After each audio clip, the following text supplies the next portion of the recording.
В рамках рабочего визита президента Абхазии Аслан Бжани, глава Башкортостана, посетили Центр управления Республики Башкортостан в Уфе. Начальник управления главы региона по социальным коммуникациям Елена Прочаковская рассказала гостям, что сердцем Центра управления республикой является блок, который работает с обратной связью. Один из ключевых показателей – время, в течение которого жители получают ответ на свои обращения. Работа с обратной связью строится через информационные системы «Инцидент-менеджмент», который мониторит комментарии в соцсетях, и платформу госуслуги «Решаем вместе». Они входят в число 12 информационных систем, с которыми работает Центр Башкортостана, и объединены в 60 аналитических панелей. Ради Хабиров подчеркнул, что работе с обращениями жителей в республике уделяют большое внимание. Именно поэтому в Башкортостане выстроена эффективная инфраструктура, которая позволяет анализировать обратную связь и принимать на ее основе управленческие решения, прежде всего ориентированные на вопросы социально-экономического развития. С наступлением летнего сезона специалисты Центра ведут мониторинг 117 официально открытых пляжей по республике. Всего планируют оборудовать 138 площадок у водоемов. На всех официальных пляжах дежурят спасатели. Очень приятно быть здесь, в вашем центре.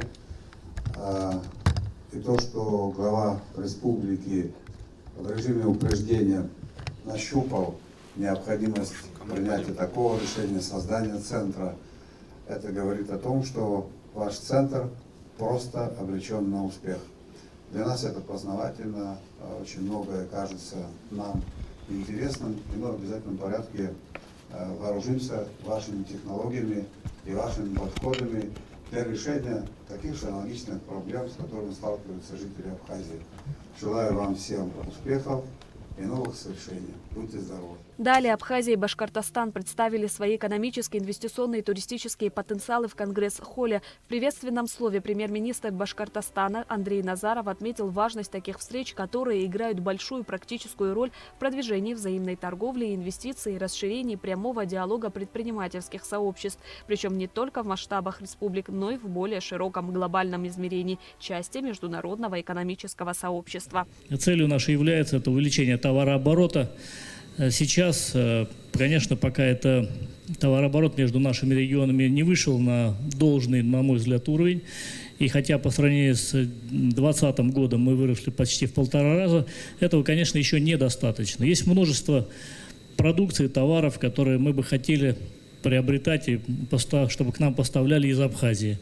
И у нас есть большое количество товаров, и нефтехимия, химия, нефтяная продукция, продукция сельского хозяйства, которые в Башкортостан уже поставляет в Абхазию. Ну, конечно, может кратно это увеличивать, и в итоге это должно привести не только к увеличению взаимного товарооборота, но самое главное, к увеличению нашего экономического потенциала и Абхазии, и Республики Башкортостан. Президент Абхазии Аслан Бжани поблагодарил руководство региона за теплый прием. Тот потенциал, которыми наделены наши республики, на этом историческом этапе не используется в полной мере.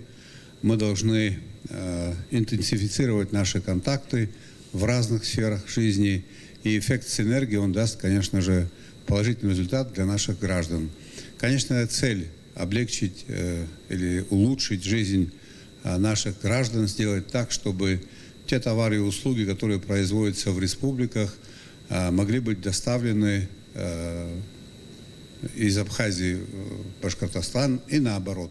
Экономический и инвестиционный потенциал Башкортостана представил первый вице-премьер-министр экономического развития и инвестиционной политики Рустам Муратов.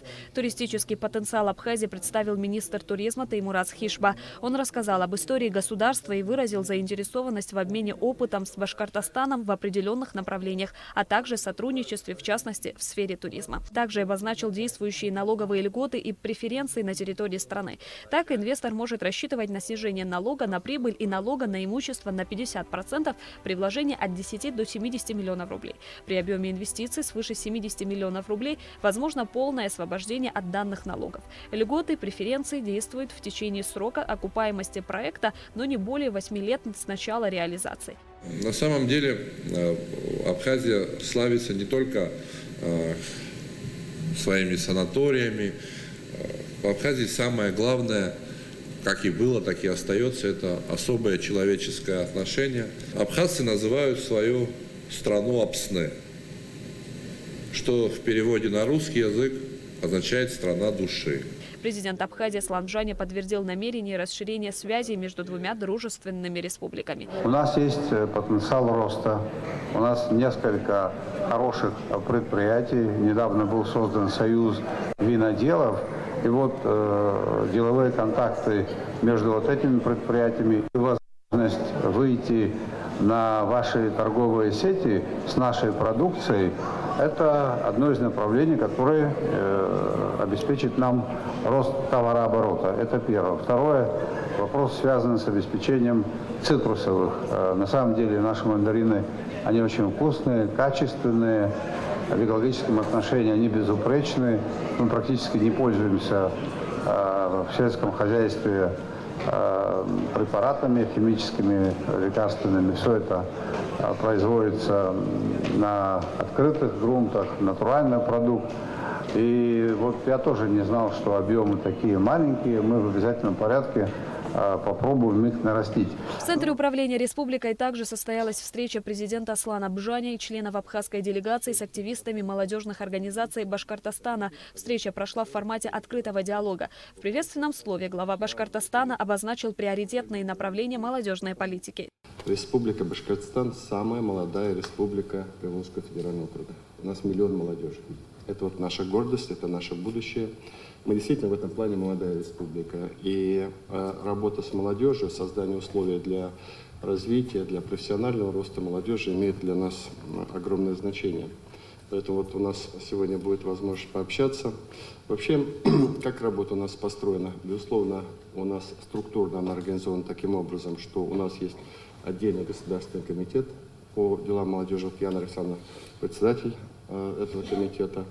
У нас есть целый ряд, в каждом муниципалитете в отделе администрации, отдел либо управления по делам молодежи и центры содействия молодежи. Вот здесь вот небольшая информация есть.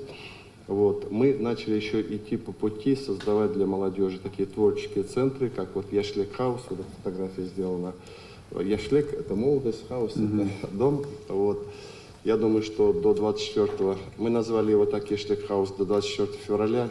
Ну, если бы сейчас мы его сейчас назвали, я бы его немножко по-другому. Я бы его назвал Яшлек, а как дом по-абхазски? Дом на абхазском Аюны. Вот.